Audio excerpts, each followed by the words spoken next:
Okay. We're back with another offseason video. It's Ace Spiral and Brother again. We are going to be spinning the wheel for number 2.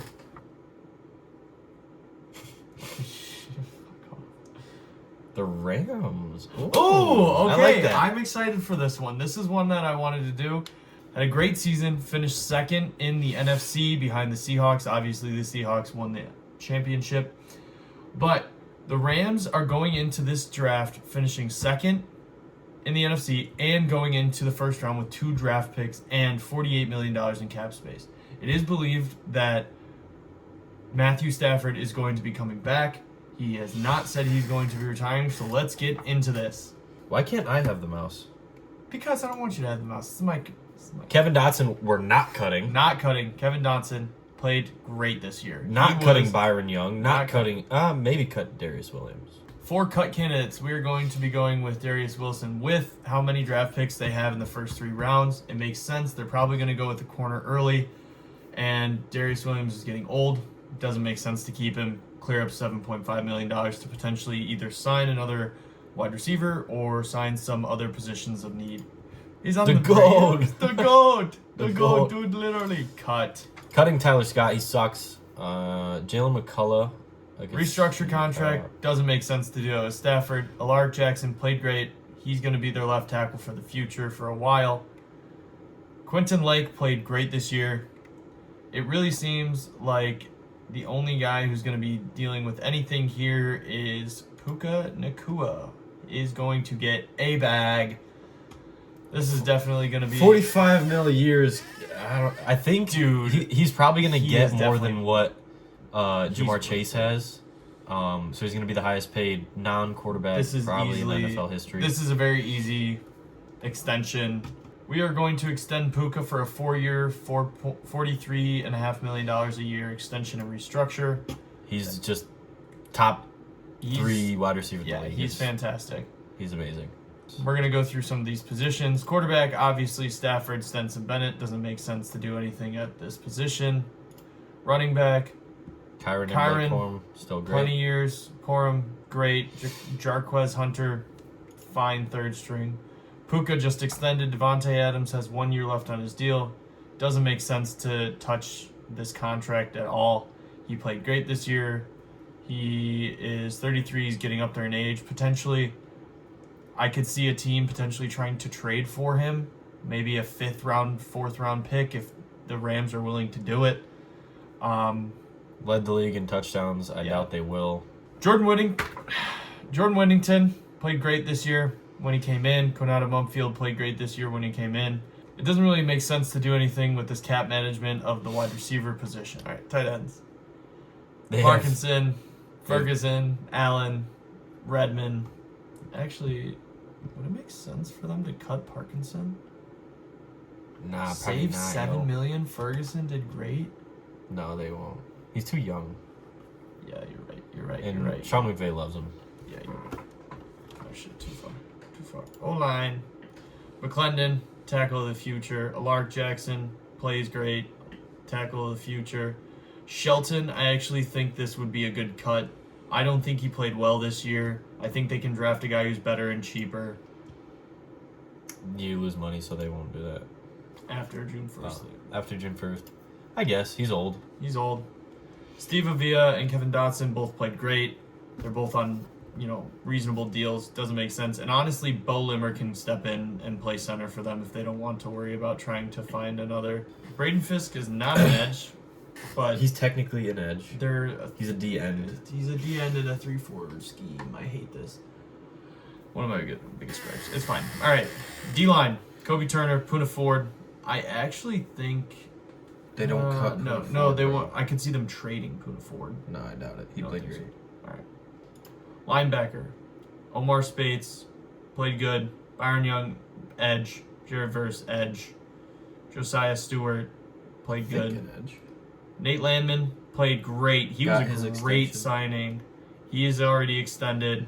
I don't know why. I think Omar Spates is like 40 years old. Would they? You're thinking of Mo Spates for the Most Spates from the crazy pull with that from big the ass. MLB. What? No, Mo Spates From the NBA. From the Warriors. He had NBA, that big ass, NBA. he had that Maurice big Spates. ass wart on Yeah, on his right there. head. We're not going to be doing any extensions for any of the linebackers. As for the corners, big problem. Yeah. This is where they have problems. Emmanuel Forbes, last year of his deal, they might let him play it out. They might cut him. He started a lot of games for them, but I wouldn't be surprised if you see corner go 1 and 2 first-round picks for them. With the cornerback room, scroll down a little bit. With Kobe Durant, 20 mil, he's not worth that. Yeah, he's been fine, but he's not worth 20 mil. So I don't think they re-sign him. I think Rob Havenstein actually retires. Tyler Higbee, I don't know exactly what happens there. Xavier Smith, I don't think they bring back. Roger McCreary, I think they do. They traded for him. He played well in the slot for them. So they re-sign and bring back Roger McCreary. Safeties, Quinton Lake, great. Cam Kinchins played great. Cam Curl in the nickel makes sense. Their safeties are fine. They don't need to worry about it. Moving on to trades, we're going to see what they are. Davis Allen. Who's Davis Allen? Tight end. Yeah. Oh, he's a backup. They want Davis Allen for 94. 94. These are the only two somewhat realistic ones. And even honestly, it would just be 98. Yeah. But I could see them doing this. I could see them doing because this. Especially with Dallas Goedert being a free agent, they haven't re-signed him yet. He's a potential cap casualty that the Eagles just kind of let walk. So I think we actually look at both. That trade was accepted. And this is the one that honestly seems like something they would actually look into. Michael Wilson, when he was their wide receiver 1, was fantastic. Especially if Devontae Adams if they trade him, whatever may happen, and he's young. I think he's only 24, 25. 24, yeah. So he's young. He's tall. I'm pretty sure he's 6'3". Yeah. He's got great hands. He's a tall wide receiver, great hands. And I think that this this trade actually would make sense for both teams. The Cardinals need more at wide receiver. They need more. They need more everything. And the Rams would get a wide receiver 3 still on a rookie deal, I believe. Mm-hmm. And they can then use their picks to focus strictly on cornerback. Yep. And probably draft another wide receiver. Yeah, probably with that third we got from Colby Parkinson. So we'll accept this trade. We are going to accept the Michael Wilson trade. So now going into free agency. We just traded for Michael Wilson. It doesn't make sense to re-sign Tutu Atwell. Rob Havenstein can let walk. Tyler Higbee can let walk. Roger McCreary. We re-signed, but it shows up in the free agency thing. It happened last time with Nick Cross. All right. Re-sign Roger McCreary. We are also going to bring back Cam Curl. This is too small of a deal. I actually believe it would be closer to something like a 2, 1.8 or 1.7, $1.8 million. And again, this is just what the website allows us to do. It's a very fun thought process going through the whole thing. Nothing with running back, nothing with quarterback. We're going to move on to wide receiver just to check. Tutu Atwell, we're not bringing back. Xavier Smith, no. I don't think we bring in anyone really. Yeah, it's not looking like anything like worth signing anyone. They're going to be looking for a blocking inline tight end. Harrison Bryant. I could see a Charlie Kohler. Actually, I think that would be a great. Yeah, he was a great blocking tight end. And he still, he can catch passes. I mean, anyone in the NFL should. 2-year. Yeah, that looks like a good deal. So they got a blocking tight end from the Ravens, Charlie Kohler, Iowa State legend. Some depth here at edge. Re-signing, going into interior. This is actually where I think they could splurge on someone to help fill in some roles. Someone like a Daquan Jones, big run stuffer. I didn't know he was 35. Logan Hall. All right, so we're re-signing Tier Tart He's good in the run game. I think he'll just be a fill-in rotational guy, just for depth. Probably a 2-year, $8-ish million deal, maybe closer to 9. From what I know, Tier Tart has the most batted passes in the NFL in 2025. It seems like every time I watched the Chargers, he was batting a pass down. Corner is the big one. If there's guys here in free agency, which there's going to be a lot of, I would not be surprised if they drop a bag on a guy. They may just re-sign Kobe Bryant, but we're gonna look here in free agency. You know, we guys got guys like Cordell Flott, Tariq Woolen. I assume Tariq Woolen will re-sign. I think Josh Jobe would be a good pickup, but I think he would take a reduced contract to stay in Seattle. It seems like those Seattle guys really want to stay. I wish Jeff Okudah panned out. So we will sign Jeff Okudah to a 1-year prove-it deal. Kind of makes sense. Just some depth. I mean, cut or re-sign at some point. Asante Samuel is here. He signed with the Steelers late last year. Wouldn't be surprised if they extended him.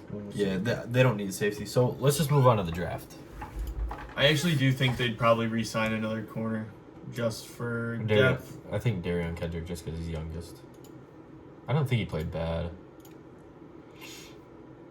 Just probably 1 year, 2 year. Keep guys around. All right, moving on to the draft. On to the draft. We'll just do 1 through 3 because we don't know. We don't know guys past the 4th round. Yeah. Draft has begun. Whoa, the Lions traded up. Hold on, pause it. The Lions traded up to 3 to get Arvell Reese. Whoa. Ravens traded up for David Bailey. Bengals traded up. Interesting. All right, sitting here at number 13, Jermod McCoy is staring us in the face. It's either him or Mansour Delane, and it's not close. The trades obviously aren't going to make any sense. Dallas would get 13, we get 20 at 112. And definitely neither not. of those make sense. We are going to be taking Jermod McCoy. Did not play this past season because of the injury. They said that he was completely healthy by the end of it. It makes sense for them to go corner. And looking at what we are seeing right in front of us now, there are 2 other corners that could potentially be drafted. Here we're going to do this Tennessee trade. The Tennessee Titans are going to be getting pick 29, and the Rams are going to get pick 35 and 66. Just didn't love the board, how it fell. So we're just going to trade back about 6 picks. Trinidad got his 6th year. He shouldn't be here. This just happened, I think, yesterday. Mm-hmm. Yeah, he got a 6th year. The NCAA could appeal it and go back to the court system, but it's at this point, it's not even worth it to look. Here with the 35th pick, after trading down with the Tennessee Titans, we're going to be going with Chris Bell. 6'2", 227, extremely crazy athlete, but not a hands catcher. Obviously, as you can see here, weaknesses. Not a hands catcher and double catching and body trapping, lateral ridgeness. But as a deep ball guy, Chris Bell's great. He is insane size and speed.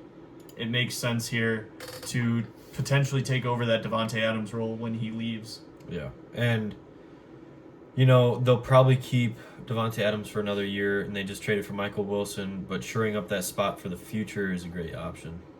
With pick 66, it seems like kind of something that has been looked into quite a bit is a quarterback going to one of these teams. A guy like Carson Beck obviously played in the national championship. Garrett Nussmeier played poorly this year, but he was dealing with a core injury that he basically had to relearn his throwing motion.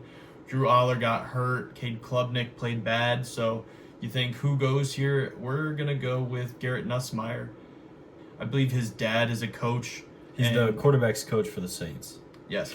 So his dad is the quarterback's coach for the Saints. So if you want a pro-ready guy that can basically step into an offense like Sean McVay would want, Garrett Nussmeier's that guy. And for us to get him here at 66 makes a huge, huge difference in their future outlook when Stafford leaves. Because you don't really want Stetson Bennett. We're going to go with the second cornerback for the Rams. We're going to go Dalen Everett. Just a stereotypical size speed guy. He played great for Georgia, so it makes sense to take one here. Now, looking into a potential edge or off-ball linebacker, we got guys here like Tyrion York, played great this year. Harold Perkins, as we said in the last video, can play both off-ball and edge. Here at pick 98, the Rams are going to finish out this 1 through 3 round draft with Jake Slaughter, Coleman Shelton earlier, like we mentioned, and that is just going to shore up the line a little bit more. One of the guards that was there the year prior could slide into center, but I think Jake Slaughter could be possibly started this year, but gives him just another option at center. And that's going to finish our 1 through 3 round draft. And our overall offseason grade is a B+. Future outlook, I feel like should be better than this, to be honest. So, recap, obviously Stafford, Kyron and Blake Corum going into next year with Jarquez Hunter at the back end. Their wide receiver room is now assured for the future. Devontae Adams leaves, say he either gets traded this offseason, they cut him, he retires, any of those options. Michael Wilson and Chris Bell are great options. Jordan Whittington played well. Konata Mumfield played well. Their wide receiver room is going to look great with these guys in here. Their offensive line is completely shored up with the Slaughter pick and the free agent of, I don't even remember. He was the restricted free agent, Justin Dedich. Yeah. Their O-line is great. It was great this year, and picking Jake Slaughter is a good addition. As for the defense, signing Roger McCreary and Jeff Okuda and Darion Kendrick to stay around, and then drafting Dalen Everett and Jermon McCoy, which isn't on here for some reason. It's probably because he was hurt. Yeah, but he would be there. He would be the starter week 1. As you can see here, Jermon McCoy at corner, Chris Bell, Garrett Nussmeier, which is a huge backup to have for when eventually Stafford retires. Dalen Everett as another corner, Jake Slaughter. Obviously, we would have more picks, but this is where we decided to stop it. So it makes sense. They continue to have quite a bit of cap room. Say they want to do some wild trade for another superstar wide receiver or edge rusher, maybe a superstar linebacker. I could see a superstar tight end. Or a superstar corner. I could see them trading for a superstar corner. If, say, they don't want to draft corners, or say they do. They want guys to come in. They want to just go all in on this season. True. But that's just the opinion of a ball knower. See you later. Ow, bro.